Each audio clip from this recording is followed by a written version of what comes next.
Cuando sucede un desastre, este no afecta a todos por igual. Por lo general, la población en situación de vulnerabilidad es la más afectada. ¿Cómo enfocar el uso de los recursos para asegurar una recuperación rápida?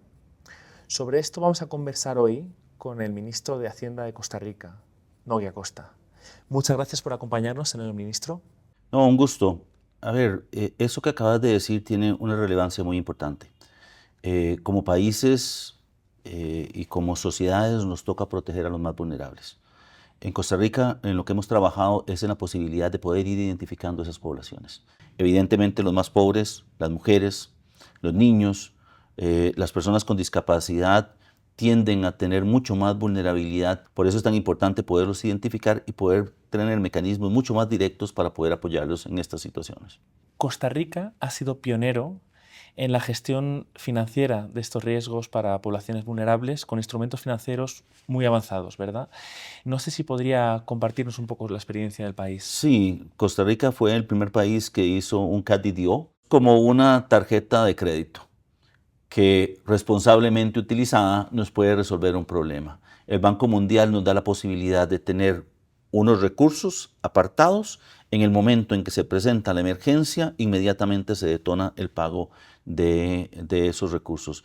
Fue muy útil, 65 millones de dólares que fueron utilizados en momentos de emergencia, y lo importante es que una vez que está declarada la emergencia, detona inmediatamente y los recursos llegan al país. Costa Rica en particular, pero Centroamérica en general, es una región que está muy expuesta a este tipo de riesgos. ¿Cuáles son los principales desafíos que existen para que estos riesgos no se conviertan en una carga a nivel presupuestaria para el país?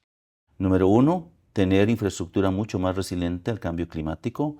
Número dos, incorporar el cambio climático como uno de los elementos que pueden tener incidencia desde el punto de vista fiscal. Una sequía reduce los ingresos, lluvias torrenciales también dañan los cultivos y entonces vamos a tener un impacto. Y el tercero, que tal vez es más importante, es crear condiciones para que las finanzas públicas sean resilientes. ¿Podría explicarnos cómo contribuye la gestión de riesgo de desastres al ahorro y eficiencia presupuestario? A ver, para Costa Rica, del 2019 al 2022, las situaciones de desastres le han generado gastos por 4.900 millones de dólares.